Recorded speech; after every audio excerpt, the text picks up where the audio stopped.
país joven ha cumplido 60 años.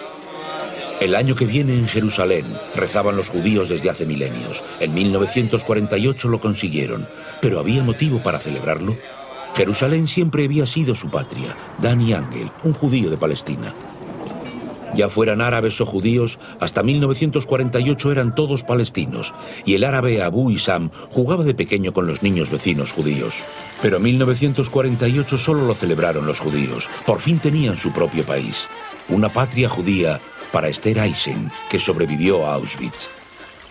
El sueño sionista se hizo realidad para pioneros como Simón Baumann. El joven berlinés había huido de los nazis. Ahora eran los palestinos los que huían. Pero ¿quién tiene la culpa de su destino? Saada Suleiman lleva 60 años esperando para volver. 5 personas, 5 destinos. Un pequeño país y su gran historia. Pero, ¿dónde empieza? 1948. Sueño judío, pesadilla árabe. ¿Cómo se creó Israel?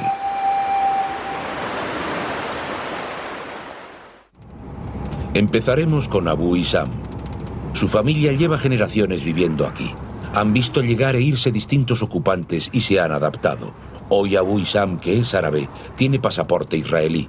Cuando se fundó Israel tenía 10 años. Cuando éramos niños, mi hermano y yo teníamos que trabajar en el mercado para ayudar a mis padres. Íbamos descalzos, no teníamos dinero para zapatos. Cargábamos cajas de verduras en carros. Hoy conduce su propio camión. Se ha establecido como transportista independiente y trabaja para supermercados y grandes empresas en todo Israel. Cuando era un niño trabajaba aquí, en el mercado de Acre, su ciudad natal del norte del país. Los comerciantes son árabes y muchos de sus clientes son judíos. Ahora, igual que antes, con toda normalidad. Aquí, el sangriento conflicto de Oriente Medio, con sus trágicas imágenes, parece muy alejado. Es asombroso, puesto que Acre ha sido el escenario de muchas guerras. Griegos, árabes, cruzados y Napoleón. Todos quisieron conquistar la ciudad. En 1917 llegaron los británicos, gobernaron Acre y toda Palestina, a árabes y judíos, y ambos imaginaban disponer de un estado propio en un futuro lejano. Abu Isam creció en la ciudad vieja de Acre, muy cerca del mercado. En esta casa tenían 2 habitaciones. Allí vivía toda su gran familia. El padre, Ali, alimentaba a la familia alquilando su burro. La madre, Nafisa, cuidaba de sus 9 hijos. El colegio era demasiado caro y los hermanos pasaban la mayor parte del tiempo en la calle. Allí conocieron la vida y a los hijos de los vecinos. Juntos descubrieron el mundo. Cuando éramos pequeños, los niños árabes y judíos siempre jugábamos juntos. Nos comprábamos dulces, nos encontrábamos en todas partes, en las tiendas, en la calle. Los llamábamos árabes judíos. Eran hijos de nuestra tierra.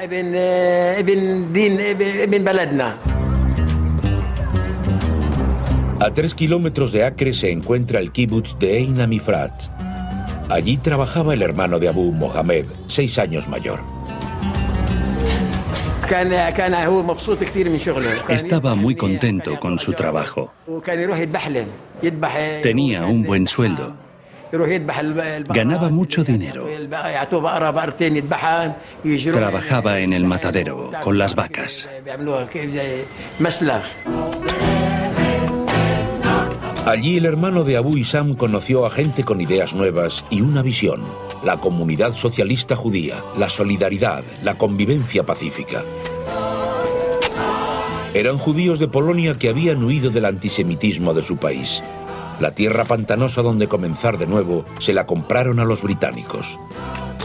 Igual que ellos, pioneros judíos desecaron ciénagas por todas partes e hicieron fértil el desierto. Hoy Israel está orgulloso de ello.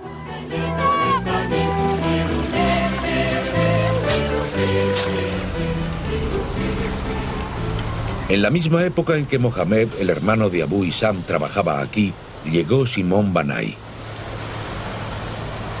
Antes de convertirse en kibbuznik, se llamaba Simón Bauman, y nuestra búsqueda del principio de la historia también podría comenzar con él, a quien Palestina le salvó la vida.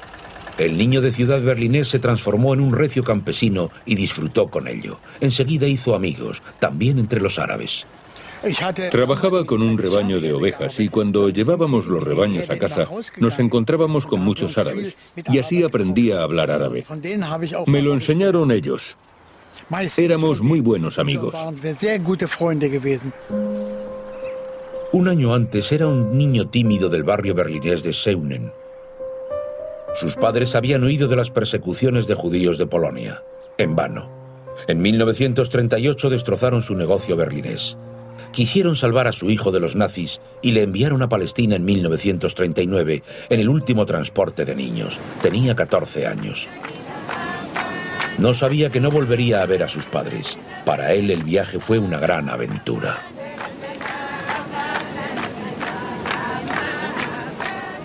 Cuando vi la tierra desde el barco, fue como un sueño. Mi hermana me estaba esperando en el puerto. Había venido a Palestina 3 años antes. Tuve la sensación de vivir un sueño. Al igual que Simón, 200.000 judíos europeos huyeron a Palestina, su única salvación, puesto que tenían cerradas casi todas las fronteras. Y hasta 1939 se triplicó la población judía del país. Simón fue primero a Tel Aviv, una ciudad moderna que le recordaba un poco a Berlín. Fundada en 1909, un trozo de Europa en Oriente Medio, administrada por el mandato británico, igual que toda Palestina. Tanto judíos como árabes eran apátridas. Jerusalén era sagrada para ambos, y para los judíos también su patria histórica eterna. La mayoría de Palestina era árabe, pero los judíos seguían añorando Sion a pesar del largo tiempo transcurrido desde que los romanos les expulsaron. Por eso, hace 300 años, la familia de Dani Angel regresó a Jerusalén. Creció en una familia liberal y abierta y en casa hablaba hebreo, francés, ladino y árabe. Muchos jóvenes árabes venían a la parte judía de la ciudad, a los cafés, las salas de baile y los cines. Dirige una de las mayores panaderías de Israel, pero no es una simple fábrica, es su hogar. Precisamente porque aquí trabajan árabes y judíos mano a mano. La historia de Israel es también la historia del éxito del empresario Dani Angel, que ha hecho realidad el sueño de sus padres. Creían en un Oriente Medio en paz, sin odio y sin fronteras. Sus padres, Esther y Shlomo, fundaron en 1926 una pequeña panadería, con 25 empleados, árabes y judíos. Pero ya de niño Dani aprendió que esa convivencia no se daba por descontado. Cuando los extremistas árabes atacaron el barrio judío de Hebrón en 1929, asesinaron a 67 personas, entre ellas a toda la familia de su tío. Dani tenía 10 años. Fue una catástrofe. Un atentado inhumano. Masacraron a la gente, la mataron y la quemaron. El responsable de la masacre fue el muftí de Jerusalén, Haj Amin el-Husseini. Como máxima autoridad religiosa, los británicos le habían elegido representante de la población árabe y debía velar por la ley y el orden. Pero lo de Hebrón fue solo el comienzo. Cuantos más judíos buscaban refugio en Palestina, más amenazados veía Husseini los intereses árabes. En 1936 se convirtió oficialmente también en líder político. A partir de entonces, los enfrentamientos sangrientos se volvieron rutinarios, sobre todo en Jerusalén. Tras el inicio de la revuelta árabe, los judíos y los árabes se separaron. No pueden estar enamorados unos de otros cuando se libra una guerra. Los judíos empezaron a armarse en 1920. La milicia secreta ilegal Haganah se convirtió en un ejército de combate entrenado con el consentimiento británico. Danny, el hijo del panadero, con 17 años era casi un veterano. A los 13 se había unido a la milicia.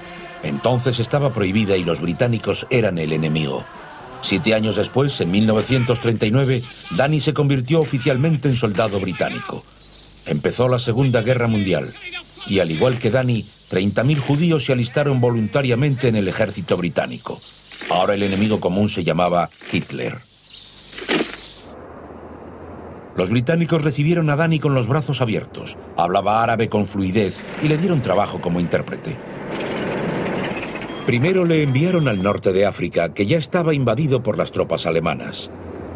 Los seguidores del Muftí apoyaron al enemigo de los judíos, Hitler, quien recibió al líder árabe con todos los honores en 1941. Der Führer empfing den Großmufti von Jerusalem, einen der einflussreichsten Männer des arabischen Nationalismus. Der Großmufti ist das religiöse Oberhaupt der Araber in Palästina und gleichzeitig deren oberster Richter und Finanzverwalter. Wegen seiner nationalen Haltung verfolgten ihn die Engländer erbittert und setzten auf seinen Kopf einen Preis von 25.000 Pfund aus. Auf abenteuerlichen Wegen gelangt er über Italien nach Deutschland. En ese mismo año, 1941, Simón Banai, que tenía 16 años, se alistó también en el ejército británico. No era cuestión de venganza. Queríamos demostrar que los judíos se defendían, que podían luchar, y luchamos. Igual que Simón Banai, pensaban muchos judíos, tantos que los británicos les asignaron su propia unidad. La brigada judía contaba con 5.000 soldados. La unidad de Simón luchó en Europa, en Italia, Bélgica y Holanda. Luego acabó la guerra y Simón comenzó a buscar a sus padres. Pero lo único que encontró en Berlín fue un candelabro que le habían dejado sus padres. Entonces se dio cuenta de que le habían salvado la vida al enviarle a Palestina. No quedaba ni rastro de ellos. Poco a poco se enteró de que Europa era un cementerio judío. Conoció a supervivientes de los campos, con el rostro desencajado, más muertos que vivos, demasiado débiles para celebrarlo. El ejército británico liberó a 60.000 personas en el campo de Bergen-Belsen, 13.000 de las cuales solo sobrevivieron unas semanas más. En todas partes reinaba la misma imagen, sin fuerzas y sin raíces, liberados pero no libres. ¿A dónde podían ir? A 1 kilómetro del campo de concentración, los británicos montaron un campamento para personas desplazadas, judíos apátridas de Europa. Un nuevo comienzo en Bergen-Belsen. Allí, precisamente, también para Esther Eisen. Era polaca, la única de su familia que había sobrevivido a Auschwitz. Tenía 16 años y poco a poco comenzó a recordar lo que era vivir sin miedo. Hoy expresa con su arte las terribles experiencias de su juventud. Quien quiera entender la historia de Israel debería escuchar a personas como Esther. Sus recuerdos, su añoranza de una patria judía, su esperanza en el futuro.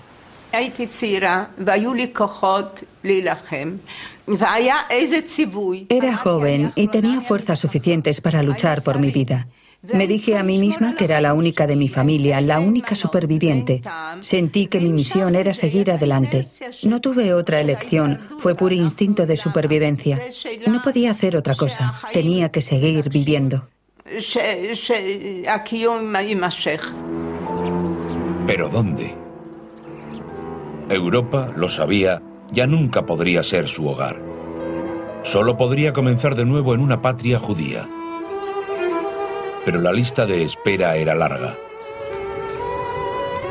Como ella, 300.000 judíos alemanes pidieron visados para Palestina y se manifestaron en los campos de personas desplazadas. También los judíos de Tel Aviv salieron a la calle y exigieron la inmigración ilimitada de los supervivientes del Holocausto. Pero los británicos habían cerrado las puertas en 1939. El enemigo común, Hitler, había sido derrotado. Los judíos ya no eran sus aliados. Les importaba más la salvaguarda de los intereses políticos futuros. Los británicos necesitaban a los países árabes y se aseguraron de que los judíos no pudieran fundar un país allí.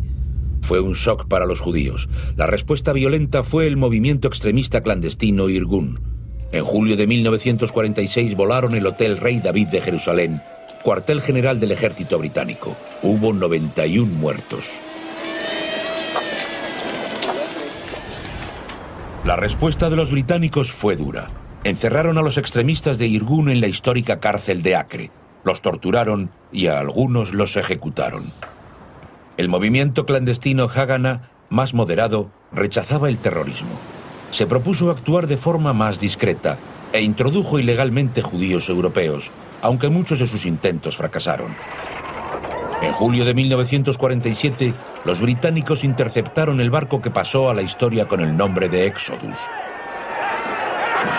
Sus 4.500 pasajeros fueron reenviados al país de sus asesinos, Alemania. Esther Eisen debería haber viajado en el Exodus, pero la casualidad quiso que se quedara en el campo de Bergen-Belsen. Y precisamente allí conoció el amor. Ella tenía 16 años y Jacob 24. Para ambos el amor supuso el milagro de volver a creer en el futuro, un futuro juntos en Israel. Me propuso matrimonio. Poco después nos casamos en Bergen-Belsen, justo un día antes de que la ONU accediera a la división de Palestina en noviembre del 47. Afganistán, no. Argentina. Afganistán dijo no. Argentina se abstuvo. Estados Unidos y la Unión Soviética dijeron sí. El 29 de noviembre de 1947, la ONU decidió la partición de Palestina. Fue una votación decisiva para los judíos que la siguieron desde todo el mundo. Esther la escuchó por radio en el campamento de Bergen-Belsen.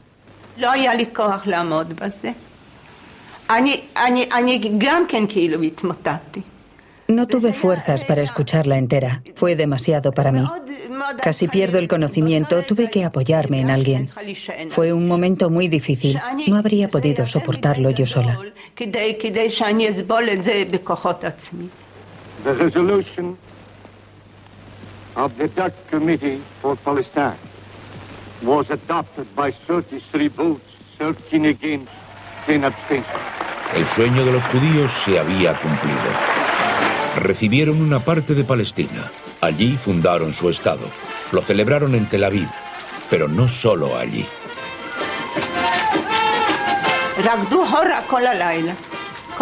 Estuvimos toda la noche bailando el Hora, los jóvenes y los viejos. Corrimos todos al centro de Bergen-Belsen. No se puede describir. Fue un momento extraordinario. Hasta entonces estábamos todos de luto. Se nos había hundido el mundo. Y fue un día de euforia y gran alegría. Supimos que teníamos un futuro, que no habíamos sufrido en vano.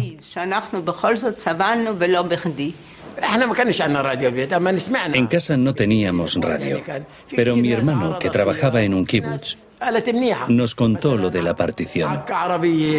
La mayoría de los árabes estaba en contra, pero había algunos a los que les parecía bien.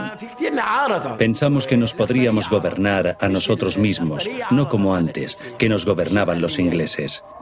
La partición significaba que los judíos mandarían en una parte y nosotros en otra, y al final podríamos vivir juntos. Pero el plan de reparto convirtió Palestina en una alfombra con remiendos. No contentó a ninguna de ambas partes. Los árabes lo rechazaron, pero los judíos lo aceptaron. Después del Holocausto querían tener un país, fueran cuales fueran las condiciones. La decisión de la ONU fue una mala decisión en muchos sentidos. El más importante es que carecía de mecanismo de implementación, porque ningún Estado miembro quería implementarla. Si iban a partir Palestina para crear un Estado judío que podía ser atacado por sus vecinos y por su población interna palestina, deberían haber estipulado un mecanismo que garantizara que la decisión se ejecutase y el nuevo Estado sobreviviera. Pero los norteamericanos no quisieron y los rusos tampoco. No querían enviar un ejército después de haber sufrido tantas bajas en la Segunda Guerra Mundial y no querían luchar contra los árabes en Palestina. Como era de esperar, el mundo árabe se indignó. Para ellos toda Palestina era árabe. Intentaron evitar un Estado judío por todos los medios. En 2 meses mataron a 200 judíos. Y una vez más el colaborador de los nazis, Haj Amin el-Husseini, muftí de Jerusalén, fue uno de los instigadores de la violencia, apoyado por partisanos sirios e iraquíes.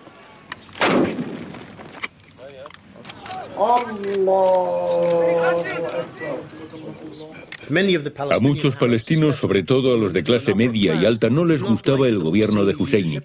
Era un extremista fanático y tonto. Y no querían luchar bajo su mando, ni con sus soldados.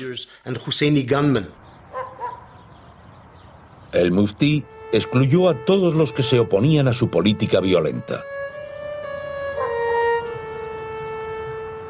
En invierno de 1947, las milicias árabes asediaron la parte judía de la ciudad antigua de Jerusalén.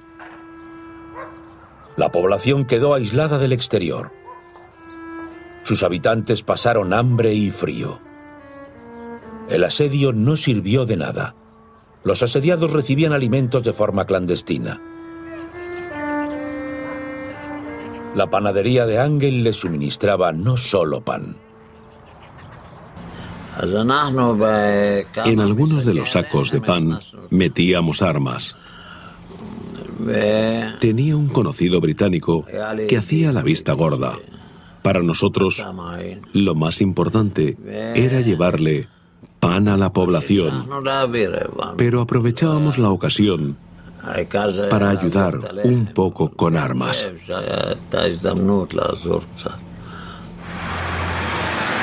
Como la autodefensa de los judíos no parecía dar resultado, cambiaron de táctica. Pensaron que el ataque sería la mejor defensa. En abril y mayo del 48, el problema era que los judíos no estaban ganando la guerra. Y sabían que los países árabes iban a enviar a sus ejércitos a Palestina para derrotar a los judíos. Así que despejaron la retaguardia y se hicieron con el control interno del país antes de que les invadieran los ejércitos árabes. Sabían que no podían ganar la guerra si tenían que luchar en el frente contra los ejércitos árabes, mientras las milicias internas les disparaban desde atrás. En esa guerra los judíos destruyeron 400 pueblos árabes. Por ejemplo, Lifta, cerca de Jerusalén. Las ruinas de este pueblo siguen recordando el destino de la población palestina. Del pueblo árabe de Deir Yassin hoy ya no queda casi nada. Forma parte del cinturón industrial de Jerusalén. La panadería de Dani se encuentra aquí.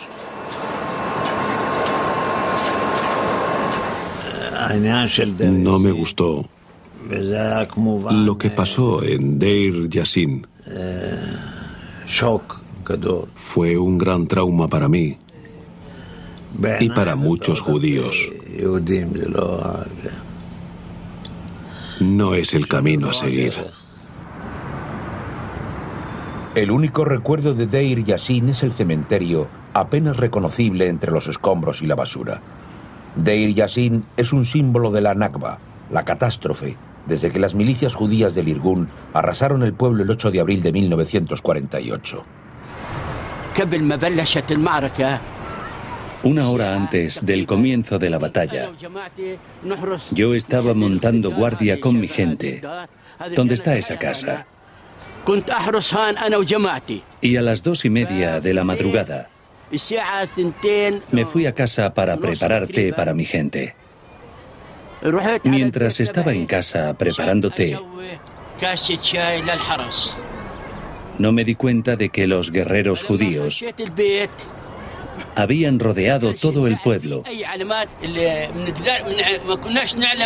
y lo habían invadido.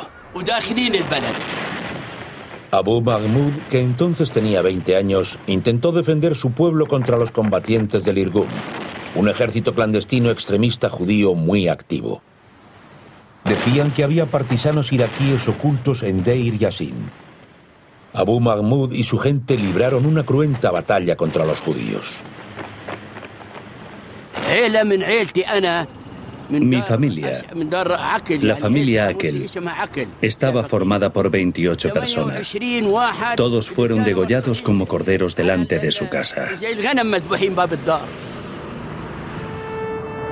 La madre de Abu Mahmoud fue arrestada en su casa. Unos días después fue liberada y siguió a su hijo al pueblo cercano donde se había refugiado. Hace 60 años que Abu Mahmoud no ha podido volver a entrar en su casa. Ben Gurión se indignó. Se disculpó públicamente por los actos autónomos del Irgun y reforzó la lucha contra los extremistas dentro de sus propias filas. Deir Yassin es el símbolo de la violencia judía, pero también marcó el comienzo de la batalla propagandística. Las noticias que circularon por el mundo sobre violaciones de mujeres eran inciertas. Todo lo que se escribió era mentira. En Deir Yassin perdimos a 93 mártires. 200 muertos, dijeron los periódicos, no 93. Pero nadie quería saber la verdad. En 1998, un periodista palestino que trabajaba en un documental de la BBC desveló por qué se tergiversaron las cifras. Pregunté al doctor Khalidi, un líder palestino, cómo debíamos presentar la historia de Deir Yassin. Me dijo que teníamos que exagerarla lo más posible. Escribió una nota de prensa en la que afirmaba que habían matado a niños, violado a mujeres embarazadas y cometido todas las crueldades posibles. La propaganda surtió efecto. 3 días después atentaron contra un convoy judío. Las víctimas fueron médicos, enfermeras y estudiantes.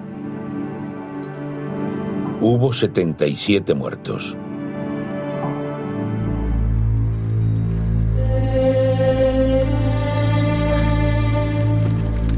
Pero también los judíos se aprovecharon de los rumores y exageraron conscientemente la violencia del ataque. La consiguiente huida en masa voluntaria de árabes les beneficiaba.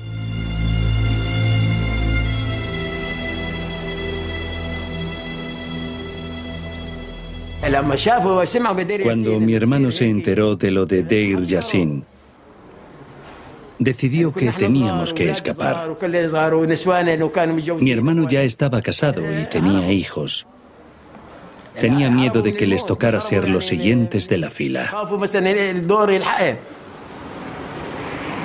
La familia huyó a Sidón, una ciudad costera del sur del Líbano, no lejos de Acre, donde dejaron a su padre para que vigilase la casa. Los refugiados pasaban las noches en una mezquita, temporalmente, según pensaban todos.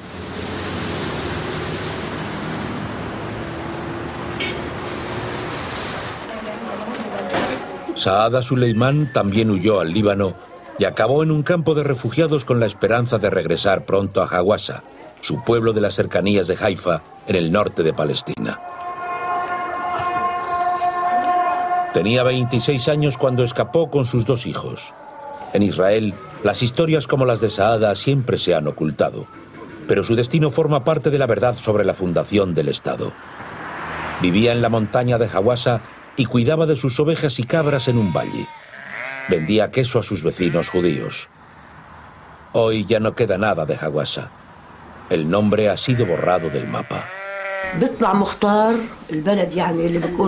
El jefe del pueblo, a quien acudíamos a pedir consejo, anunció desde el minarete de la mezquita que debíamos abandonar nuestras casas.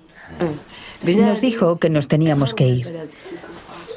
Nos dijeron que solo teníamos que irnos 7 días y luego podríamos volver. Nos engañaron.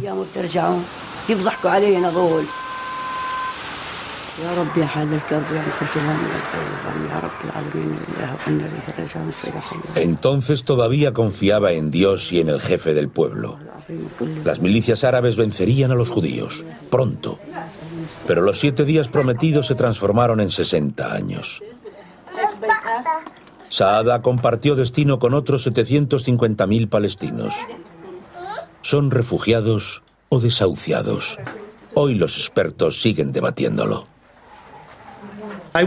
Yo diría que la mayoría de la gente que huyó de sus casas lo hizo como resultado de la guerra.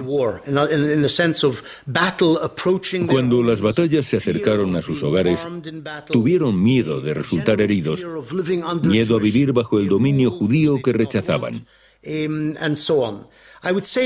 Yo diría que solo una pequeña minoría fue expulsada físicamente por los judíos. Yo diría que solo unos 100.000 o menos fueron expulsados de sus casas por los judíos, que conquistaron sus pueblos y les ordenaron que se fueran en 24 horas. Y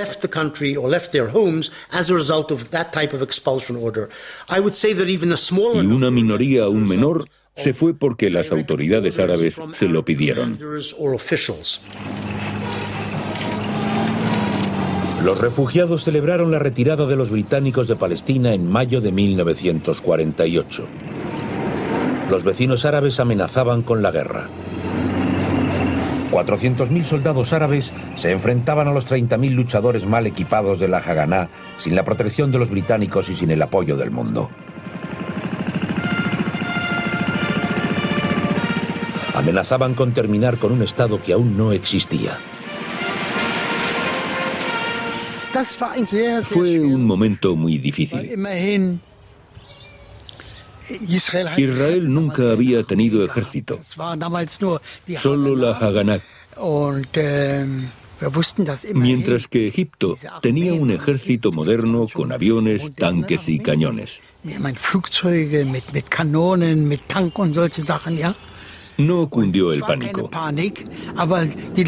pero sabíamos que tendríamos que rendir mucho en el combate.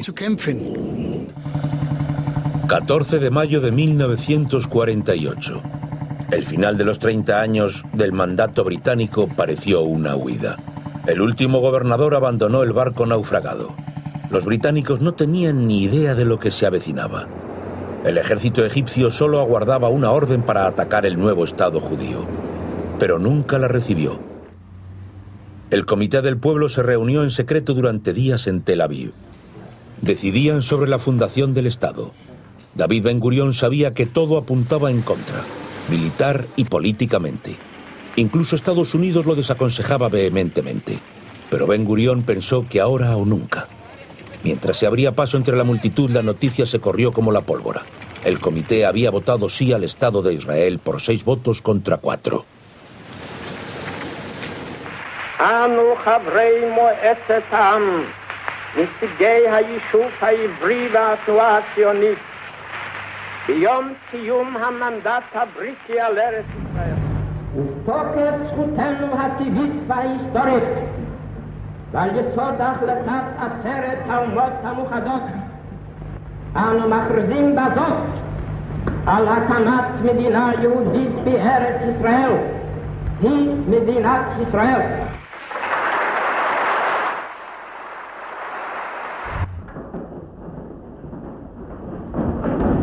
ברוך אתה אדוני אלוהינו מלך העולם שהחיינו וקיימנו והגיענו לזמן הזה. Los invitados rezaron. Todos sabían que estaban sentados sobre un polvorín, pero todos guardaron la compostura y esperaron emocionados a que la orquesta tocase el himno que ese día se convirtió en himno nacional. Se llamaba Hatikva, esperanza en hebreo.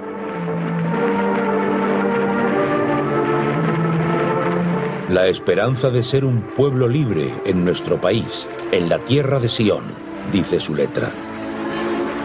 Ben Gurión escribió en su diario: hay una alegría y un júbilo desmesurados en todo el país. Sin embargo, yo me siento otra vez como un hombre triste entre gente feliz, igual que el 29 de noviembre. Esa misma noche la aviación egipcia bombardeó Tel Aviv. Jordania, Siria, Irak y el Líbano también atacaron.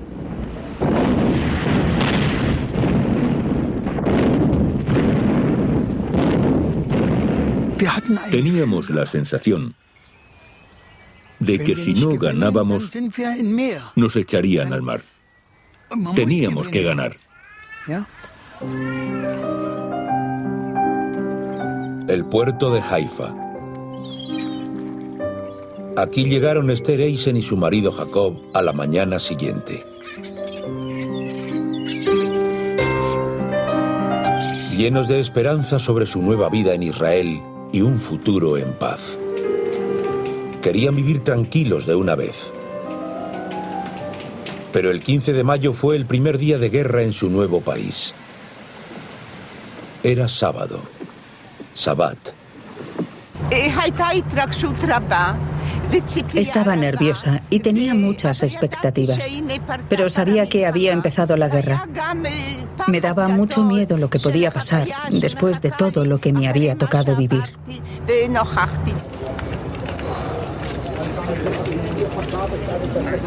Los nuevos inmigrantes eran alojados primero en tiendas de campaña.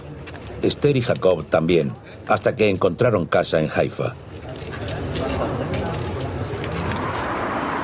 Pero su casa no estaba vacía.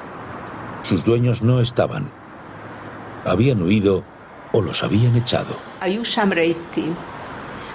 En la casa todavía había muebles, una mesa y sillas. Y olía raro. No me gustó mudarme a esa casa. La calle entera estaba vacía, como aniquilada. La casa me pareció un animal muerto y sin enterrar. Tenía que empezar una nueva vida sobre la base de la destrucción de la vida de otras personas.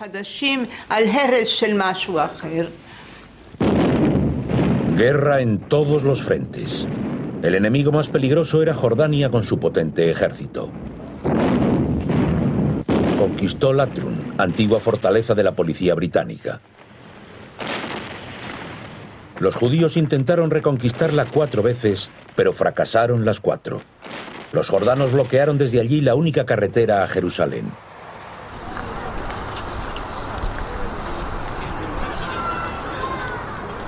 Los convoyes desde Tel Aviv, que abastecían de agua y alimentos a Jerusalén, eran tiroteados por los jordanos. Hoy los camiones siguen abandonados al borde de la autopista de la capital, como recuerdo de esa guerra. El bloqueo de la carretera fue imposible de romper. Hubo que buscar otra alternativa, la construcción de una carretera de circunvalación. Pasó a la historia con el nombre de Burma Road. Voluntarios de todo el país acudieron a abrir paso a los convoyes entre los peñascos. Simón el Kibutnik también acudió. Las legiones árabes nos oían y nos bombardeaban. Era peligroso, pero había que hacer algo. Había que ayudar a Jerusalén. La gente se moría de hambre. Los israelíes necesitaron 2 meses, pero lo lograron. Construyeron la carretera de circunvalación sin que se dieran cuenta los jordanos. En junio de 1948, los convoyes llegaron a Jerusalén.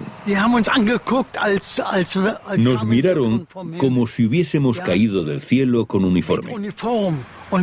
Y fue algo muy especial. Se alegraron mucho.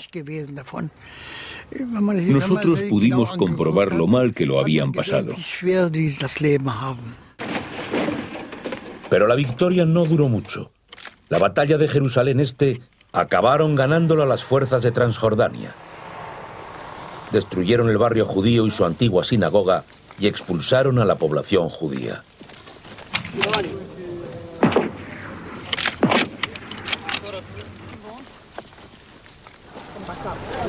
El Muro de las Lamentaciones, en el centro de la ciudad vieja, el lugar más sagrado para los judíos, permaneció fuera de su alcance durante casi 30 años.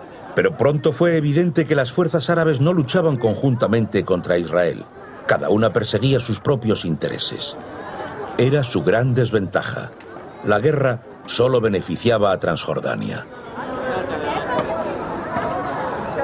El objetivo principal de la invasión del país era recuperar un gran pedazo de Palestina. Ese pedazo estaba destinado a un Estado árabe palestino que incluía Jerusalén Este, la joya de la corona con los lugares sagrados.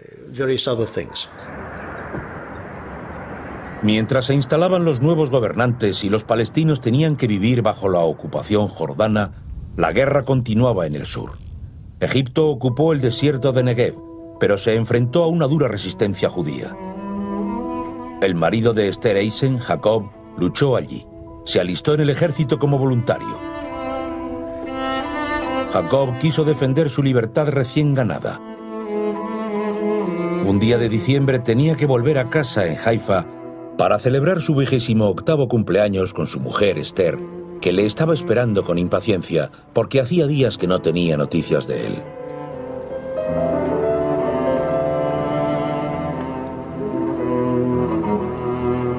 En lugar de Jacob se presentaron 2 oficiales que le dieron la noticia. Le había matado un cohete de la aviación egipcia.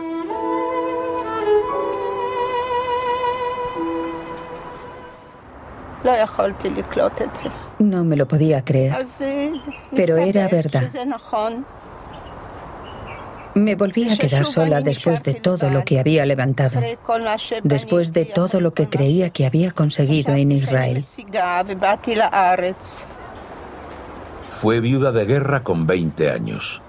De Jacob solo le quedaron fotos y recuerdos.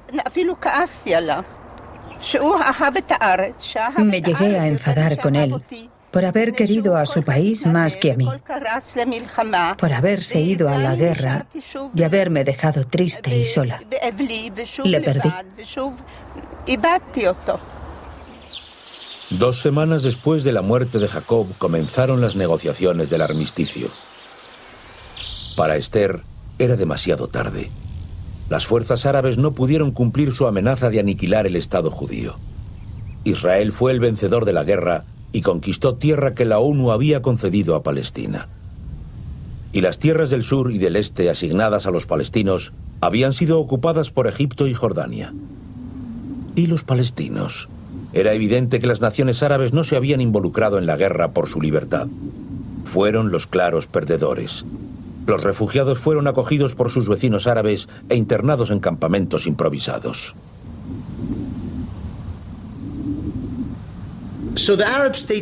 Los países árabes no querían a esa gente entre sus habitantes. Querían que los refugiados volvieran a su país. Pero también querían que los palestinos volvieran a Israel para socavar el Estado judío. Hoy los palestinos siguen siendo peones contra Israel. En el Líbano es donde viven en condiciones más penosas, como aquí, en el asentamiento de Burj el Samali, al sur del país, donde casi todos los refugiados son apátridas, extranjeros con permiso de residencia temporal. Les están vedadas muchas profesiones, no pueden adquirir bienes inmuebles y están excluidos de la vida política y social. Tanto los refugiados de entonces como sus hijos y sus nietos.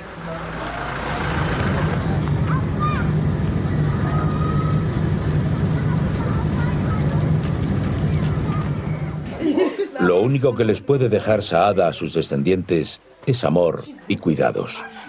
Su familia consta de 15 miembros que viven todos juntos en 2 habitaciones.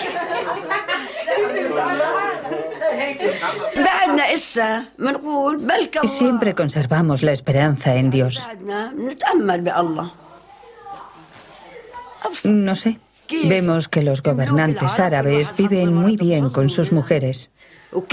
Y a nosotros nos arrastran de un lado a otro del país, mendigando, viviendo como gitanos, descalzos, harapientos. Y ellos ni se fijan. Ellos viven muy bien. Dios sabe lo que pasará. La mitad de los habitantes del Burj el Samali están en el paro. No pueden contar con ingresos fijos.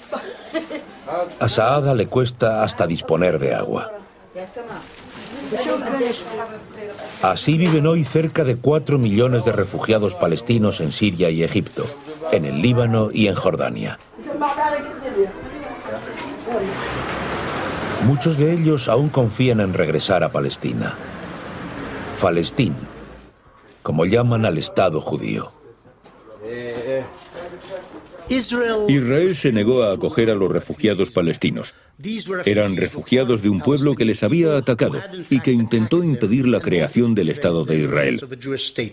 Si les hubieran permitido volver, habría supuesto tener al enemigo en casa y habrían desestabilizado el país. Esa ha sido la postura de Israel desde 1948 hasta la actualidad. No quieren que vuelvan los refugiados porque convertirían el Estado judío en un Estado árabe, o al menos sembrarían el caos y desestabilizarían el país porque no quieren vivir bajo dominio judío. Cuando Israel propuso aceptar a 100.000 refugiados, los países árabes insistieron en el regreso de todos los refugiados. Abu Issam tuvo suerte, porque la ONU permitió al menos el regreso de refugiados que aún tenían familia en Israel. Y por eso pudo volver a Acre con su padre.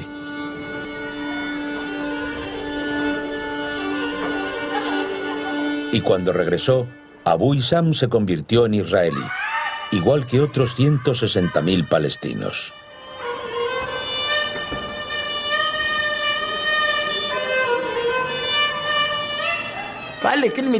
No nos resultó duro que nos gobernaran los judíos.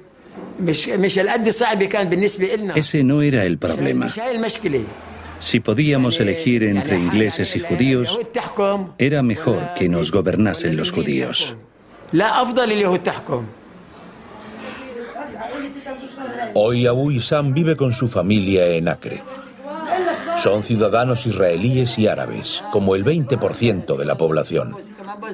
Abu Issam disfruta de la vida en familia y está orgulloso de sus hijos. Uno incluso ha llegado a ser teniente de alcalde de Acre.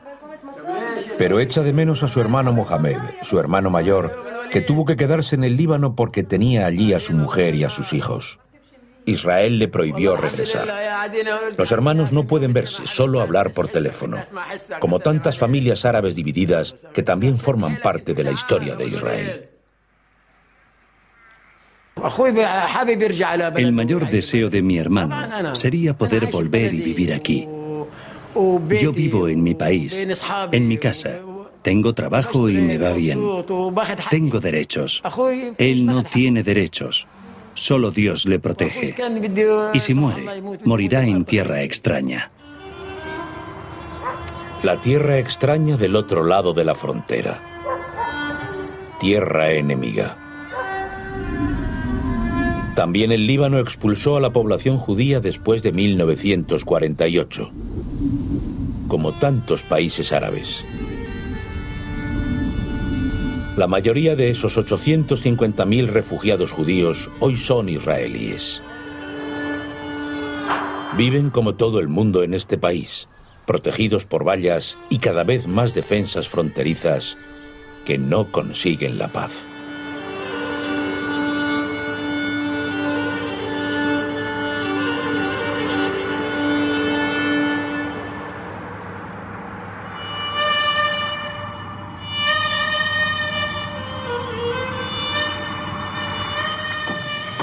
Antes, en el kibutz de Simón Banai, el niño de Berlín, bastaba con una frágil torre de madera para defenderse de los ataques árabes.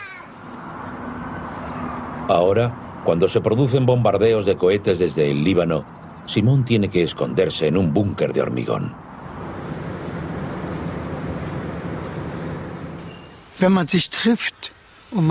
Cuando nos encontramos, no nos decimos hola o buenos días. Nos decimos shalom, que significa paz. Y el mayor sueño que me puedo imaginar es que algún día podamos vivir en paz todos juntos.